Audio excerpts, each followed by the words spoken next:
Student, now after discussing this deduction of Coulomb's law from Gauss theorem, we will proceed for the continuous charge distribution. So what is continuous charge distribution? The name itself indicates that the charge should be distributed uniformly. So that is the continuous charge distribution.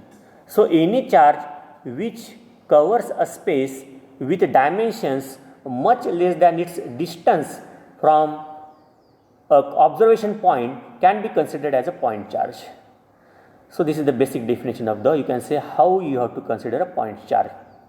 As far as concerned to the dimensions, if you are considering the space, if the space is very large or the charge distributed on that particular you can say on the surface, if it is very large, then if you are very close to that particular surface, then according to your point of observation, the charges are or that particular you can say that field is spread infinitely long.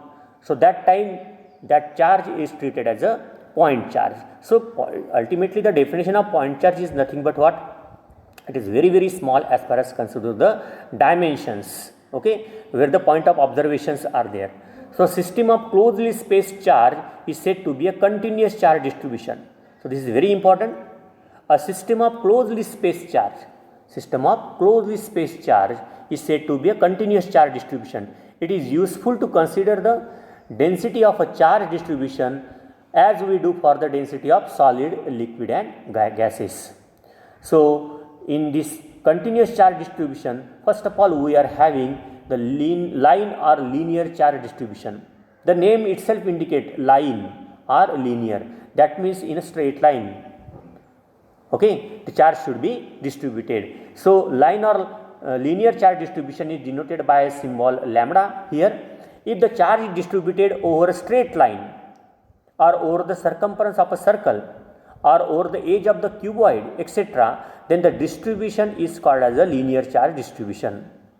So if you consider the charge distributed in a straight line, as in this figure we have shown, all the positive charges are we have taken in the straight line here, or you can take on the circumference of the circle also here. So whatever the distribution of such type of charges is called as a line or linear charge distribution. So linear charge density is the charge per unit length. This is very important. Linear charge density is the charge per unit length, that is given by the formula lambda. So linear charge density, now you see the number of charges are there, therefore you can say that is the density of the charges. So that density is given by this symbol lambda. So lambda is equal to q by L or lambda is equal to dq by dl. This one we are using for us if you consider a small portion of that straight line of that wire or of that particular circle, then the charges which will be in that particular small location will be dq, and the small length you have to consider as a dl here. So for that one, if you apply the linear charge density, then you will get formula lambda is equal to dq by dl. Then if you want to take the total charge, then total charge q is equal to integration over the line L lambda into dl. This is the formula you will get for the line or linear charge density. Now next one, surface charge density. What is the surface charge density? Surface charge density we have taken here the sigma. If the charge is distributed over the surface or surface area, then the distribution is called as a surface charge distribution. That means previously we have considered about the line one.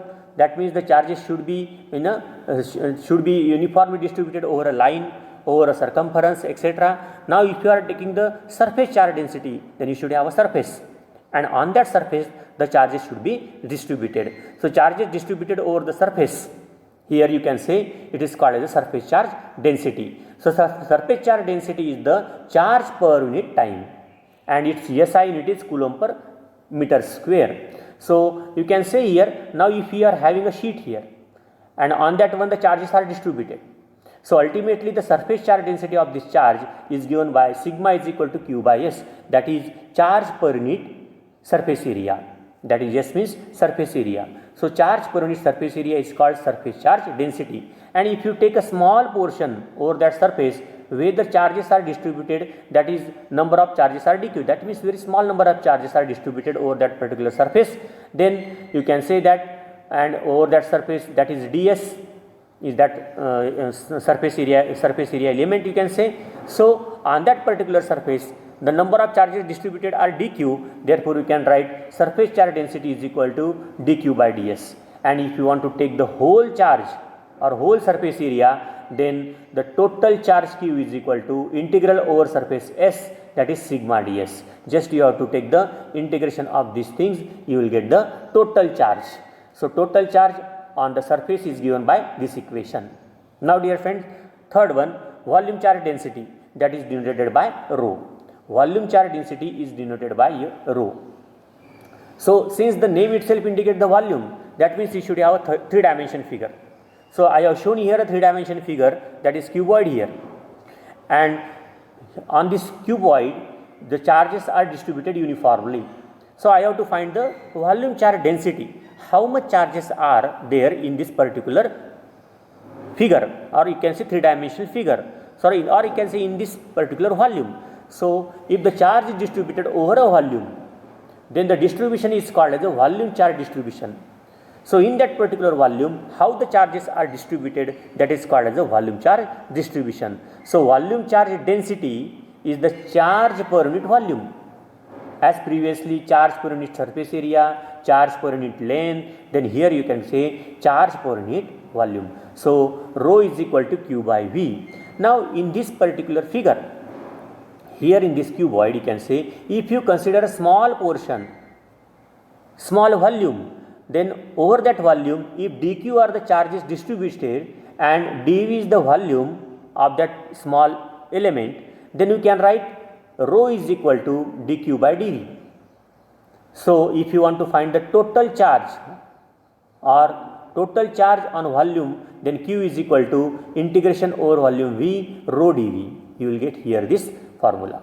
So these things today we have discussed, that is the charge distribution, that is linear charge distribution, surface charge distribution and volume charge distribution. So I think these three concepts, linear charge distribution, surface charge linear charge density, surface charge density and volume charge density, these things we have to use in our next session, that is the application of Gauss law. So dear friend, today we have discussed in this particular chapter, or in this particular, you can say, part, about the deduction of Coulomb's law from the Gauss law, then the continuous charge distribution, that is line charge distribution or linear charge distribution, volume charge distribution and surface charge distribution, or you can say line charge density, surface charge density and volume charge density, and the related formula for that particular things. So I hope today's topic you might have understood. So please go through this one and again try to clear your concept. So again we will meet for the next session for the Gauss law and its application. Thank you.